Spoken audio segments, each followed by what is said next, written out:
부활의 아침에 찬양대 목소리가 부활한 것 같네요. 예수님이 부활하심으로 여러분도 부활 생명을 얻으신 것 축복합니다. 4월 16일 노트르담 대성당이 불 속에 쓰러진 걸 보았을 겁니다. 아름답고 거룩한 성당이 무너졌어요. 프랑스도 온 세계도 큰 충격에 휩싸였습니다. 그리고 공교롭게도 4월 16일이 세월호 참사 5주기였습니다. 꽃다운 나이 귀한 어린 생명들이 차가운 물속에서 나오지 못했습니다. 그날 한 방송의 앵커가 멘트를 했는데 제가 그 멘트를 잊을 수가 없습니다. 늘 우리 곁에 있어야 할 것들, 그러나 늘 그 자리에 있지 않습니다. 가슴이 찡했어요. 늘 우리 곁에 있었던 사랑하는 사람들, 우리 곁에 있어야 될 것만 같은데 오늘날 호련히 떠나버린 거예요. 늘 우리 곁에 서 있었던 아름답고 거룩한 성당, 변함없이 우리 곁에 영원히 있어야 할 것만 같은 성당 모습이 사라졌습니다. 그렇습니다. 항상 우리 곁에 있어야만 한 사람들 어느 날 호련히 떠나갑니다. 항상 우리 곁에 있어야 할 것들도 어느 날 떠나가요. 당부드립니다. 곁에 있을 때 잘하시기 바랍니다. 저는 이 앵커의 멘트를 들으면서 예수님을 생각했습니다. 예수님의 생명이 어떤 생명인가? 죽은 자를 살리시는 영원한 생명입니다. 그 영원한 생명이신 예수님이 십자가에서 힘없이 돌아가신 거예요. 예수님의 생명이 어떤 생명인가? 병든 자를 치유하고 귀신 들린 자를 고쳐주는 능력의 생명입니다. 죄와 사망에 묶여서 벌벌 떠는 우리를 천국으로 인도하는 능력의 생명이에요. 이런 권세와 능력을 가진 예수님이 왜 십자가에 자기 생명을 지키지 못하고 그렇게 허망하게 돌아가셨는가? 성경 보시면 누구도 예수님의 생명을 빼앗을 수 없습니다. 예수님은 하나님이었습니다. 예수님이 체포를 당하게 되자 베드로가 칼을 뽑습니다. 검으로 예수님을 지키려고 했어요. 그때 예수님이 제자들에게 이해할 수 없는 말을 하십니다. 내가 아버지께 청하기만 하면 당장에 12군단도 넘는 천사를 보내주실 수 있다는 것을 모르느냐? 누가 이 영적 세계를 누가 알겠습니까? 지금 내가 하나님께 한마디만 하면 하나님은 수만의 천군 천사를 이 자리에 바로 보낸다는 거예요. 우리는 이런 세계 모릅니다. 이런 권세와 능력을 가진 예수님이 십자가에 허무하게 힘없이 돌아가신 거예요. 왜 그랬을까요? 우리를 살리기 위한 거였습니다. 우리 죄를 짊어지시고 십자가에 처참하게 돌아가신 거예요. 예수님은 죽으시고 우리는 살아난 겁니다. 예수님이 십자가에 돌아가시고 죽음의 저녁이 지나갑니다. 예수님이 안 계시니까 이제 다 끝난 거예요. 제자들도 뿔뿔이 흩어졌습니다. 그러나 주님은 분명히 말씀했어요. 3일 후에 내가 다시 살아날 것이다. 3일 되는 아침이 왔어요. 제자들 아무도 무덤에 오지 않았습니다. 오늘 성경 읽은 대로 누가 찾아왔느냐? 막달라 마리아. 몇 사람이 찾아왔어요. 막달라 마리아 7 귀신 들려서 비참하게 산 여자입니다. 예수님이 치유해졌어요. 새벽에 일찍 예수님 무덤에 찾아온 겁니다. 우리 다 같이 1절에서 7절 다시 한번 읽겠습니다. 안식 후 첫날 이른 아침 아직 어두울 때 막달라 마리아가 무덤에 와서 돌이 무덤에서 옮겨간 것을 보고 시몬 베드로와 예수의 사랑하시던 그 다른 제자에게 달려가서 말하되 사람이 주를 무덤에서 가져다가 어디 두었는지 우리가 알지 못하겠다 하니 베드로와 그 다른 제자가 나가서 무덤으로 갈새 그 다른 제자가 베드로보다 더 빨리 달아나서 먼저 무덤에 이르러 굽으려 세마포 놓인 것을 보았으나 들어가지는 아니하였더니 시몬 베드로도 따라와서 무덤에 들어가 보니 세마포가 놓였고 또 머리를 쌌던 수건은 세마포와 함께 놓이지 않고 딴 곳에 아멘. 막달라가 마리아가 일찍이 새벽에 와서 무덤을 바라보니까 무덤에 돌이 굴려져 있는 거예요. 여러분 이스라엘 무덤은 어떤지 아시죠? 돌에 거기다 구멍을 뚫고 시신을 안장하고 큰 돌로 입구를 막아버립니다. 누가 이 돌을 굴렸을까요? 천사가 그렇게 한 겁니다. 이 광경을 막달라 마리아가 보고서 너무 놀래가지고 뛰어간 거예요. 베드로와 요한에게 가서 말합니다. 2절에 보면 시몬 베드로와 예수의 사랑하시던 그 다른 제자에게 달려가서 말하되 사람이 주를 무덤에서 가져다가 어디 두었는지 우리가 알지 못하겠다. 예수님 시신을 누가 어디다가 딴 데에 갖다 놓은 것 같다는 거예요. 마태복음 28장, 누가복음 24장 보면 거기에 천사가 막달라 마리아에게 해준 말이 기록되어 있어요. 새벽에 찾아온 막달라 마리아에게 천사가 이렇게 말합니다.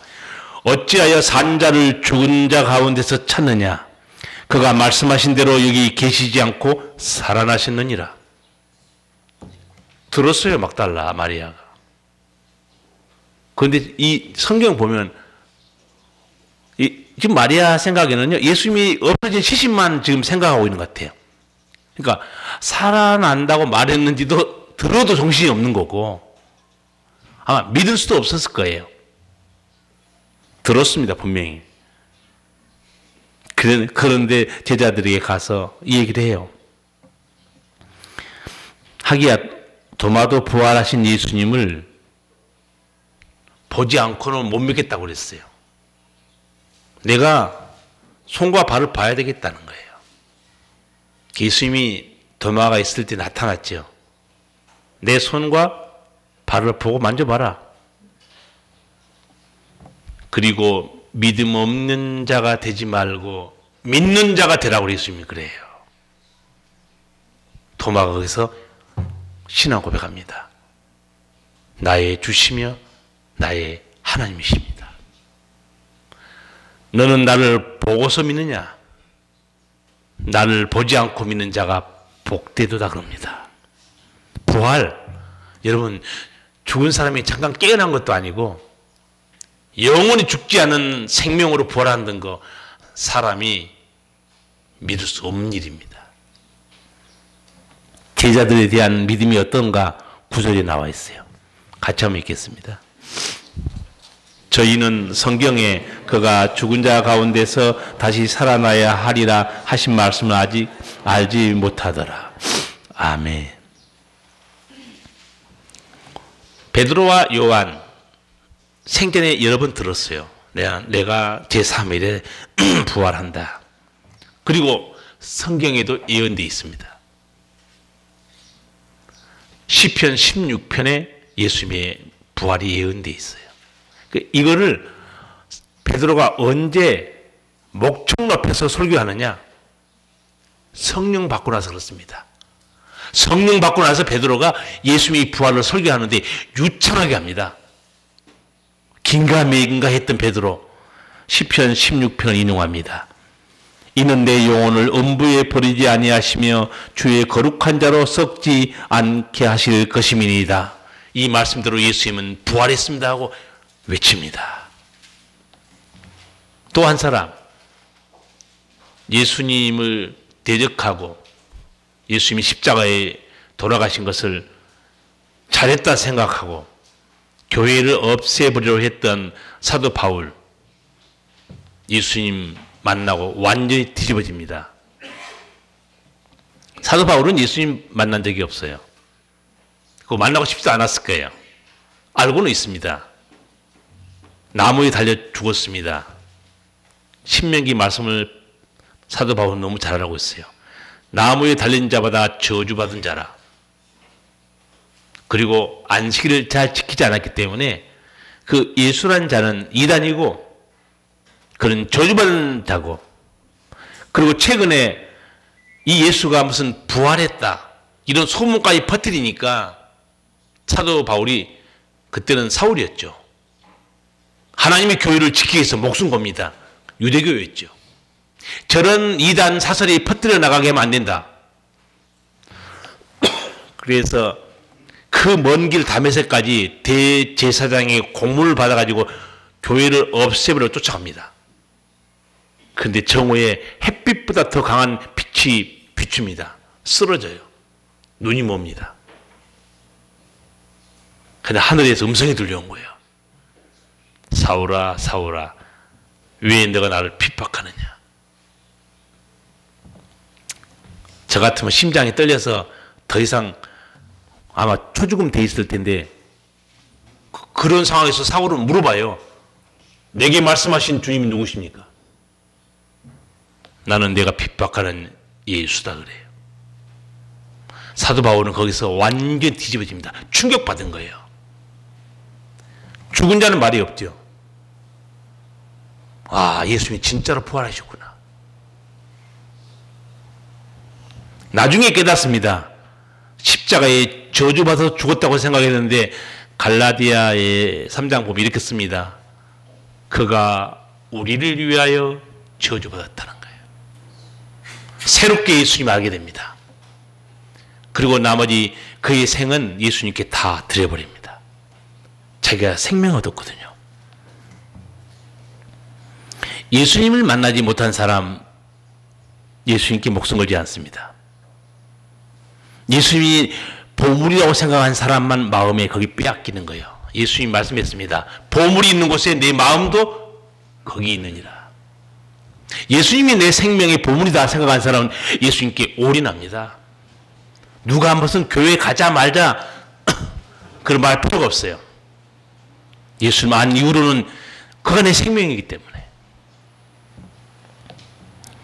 우리 찬송가, 이 성가곡을 아주 많이 작곡했던 그런 사람이 있었는데, 사랑하는 애동딸이 자기 이제 결혼시켰는데 그 무남 동료 딸이 결혼한 지 얼마 되지 않아서 사이가 사고로 세상을 떠나요. 결국 이 사람은 하나님의 뜻에 대해서 의심을 품습니다. 정말 주님이 살아계시냐? 그 마음이 너무 울적하고 상심이 돼서 자기와 똑같이 찬송을 작곡한 말년한 친구에게 부탁합니다.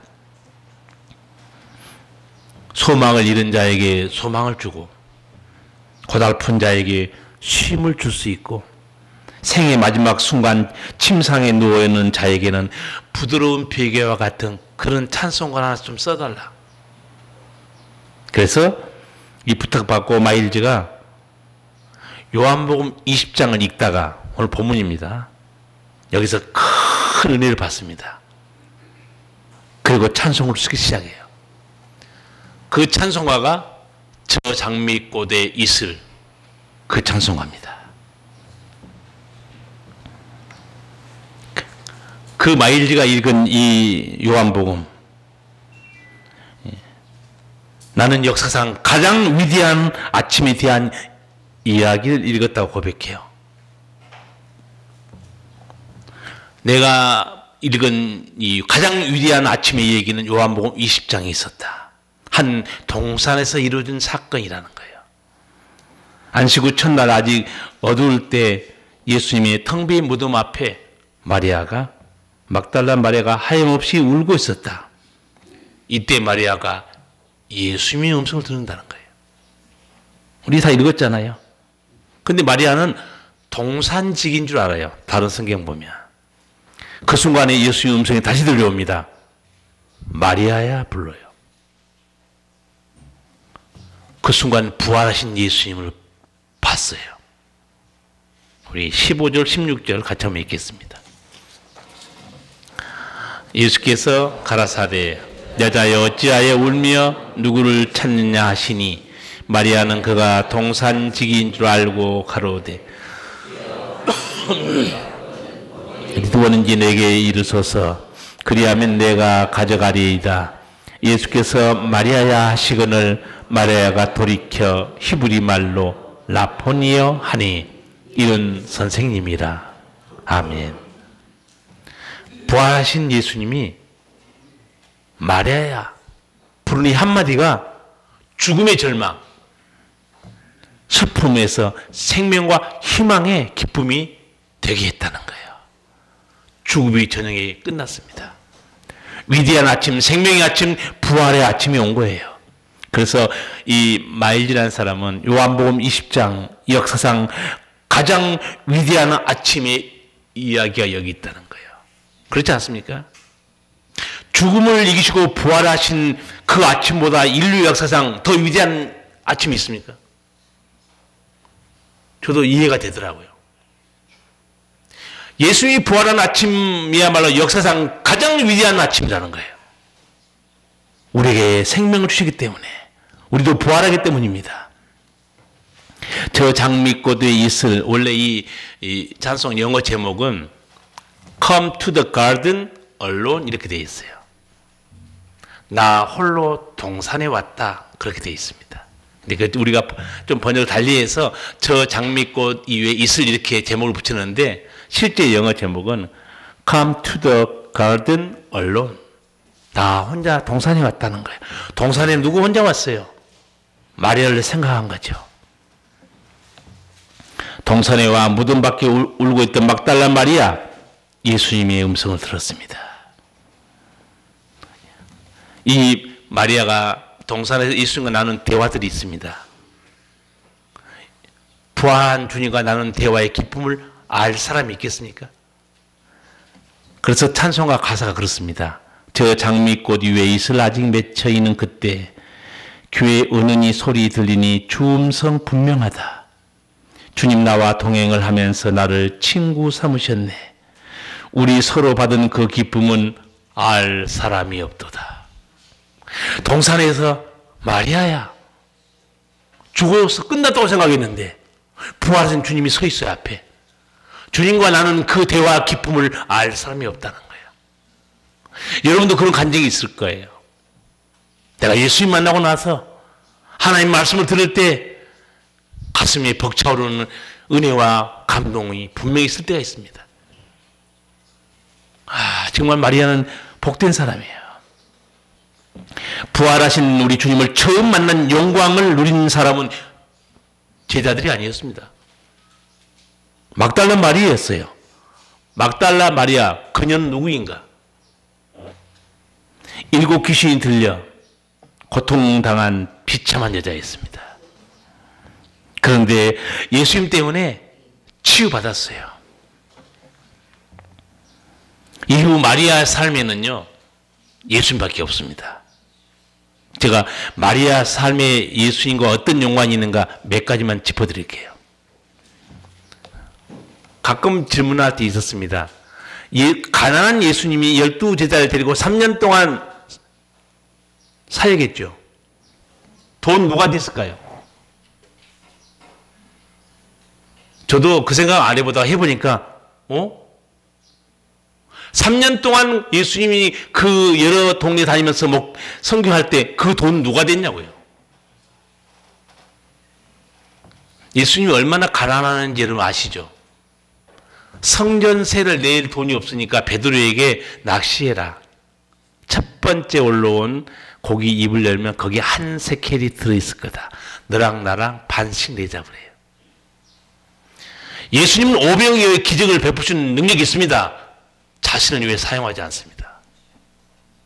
하나님의 뜻을 이루러 왔다고 했잖아요.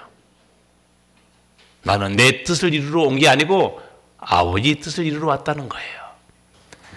3년 동안 예수님이 수많은 데를 돌아다니면서 선교할 때 그 돈은 누가 됐는가? 누가복음 8장에 딱 한 군데 나와 있습니다. 거기에 여자들이 이름이 나와요. 예수를 자기 소유로 섬기더라. 맨 먼저 나온 사람이 막달라 마리아입니다.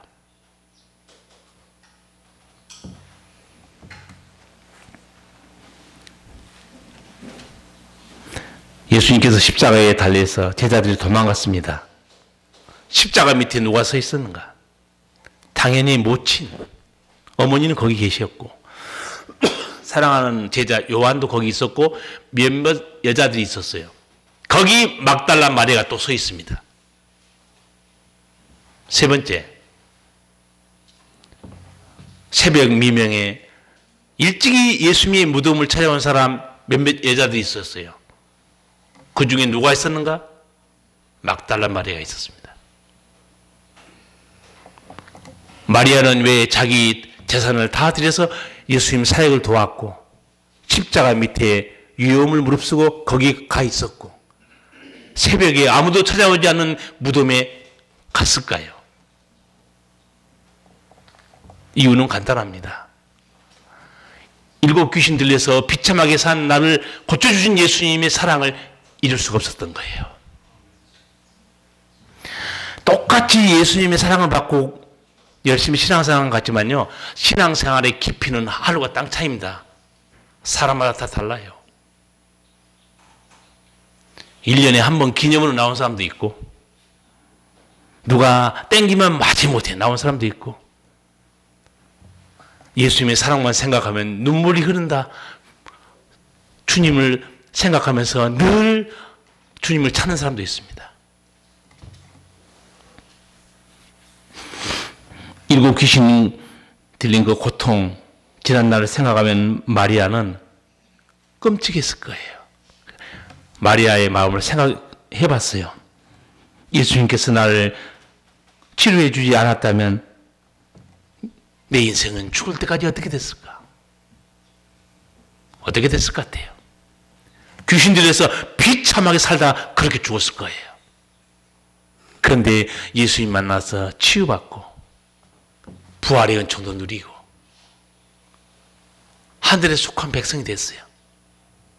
내 모든 걸 다 드려도 마리아는 아깝지 않다고 생각한 겁니다.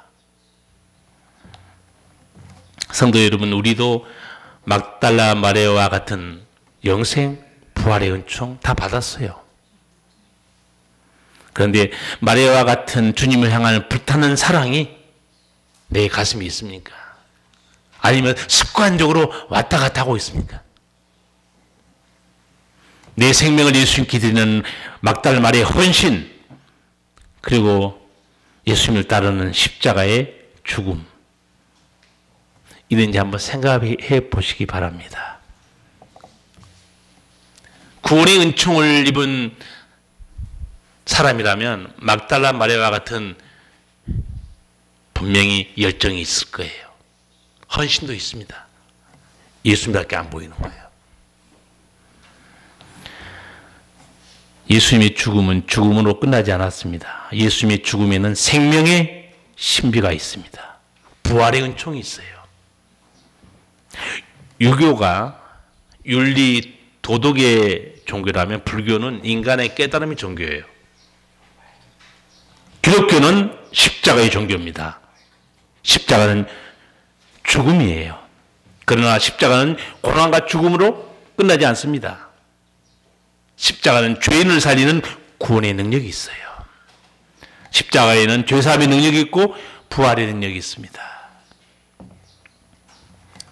예수님이 십자가의 은총으로 영생과 부활의 은총을 입은 성도 여러분, 부활의 생명을 선물로 받았으니 이제 앞으로 그 초신자들, 데살로니가 교회 초신자를 섬겼던 그들의 믿음, 믿음의 역사, 사랑의 수고, 소망의 인내 가운데 살기를 바랍니다. 기도하시겠습니다. 사랑하신 우리 주님, 주님 없이 우리는 어둠 속에서 육신의 소욕을 따라 쫓고 살았습니다. 공연을 풍성하신 하나님이 우리 주님을 이 죄악 세상에 보내셔서 십자가로 우리를 살리시고 하늘의 생명을 주셔서 이제는 저 높은 곳을 향하여 살아가는 은혜의 주심을 감사합니다. 부활의 생명을 얻었으니 육신의 정욕과 안목의 정욕으로 사는 것이 아니요 믿음의 역사와 사랑의 수와 소망의 인내 가운데 살아가도록 은혜를 베풀어 주시옵소서. 예수님 이름으로 기도하옵나이다. 아멘.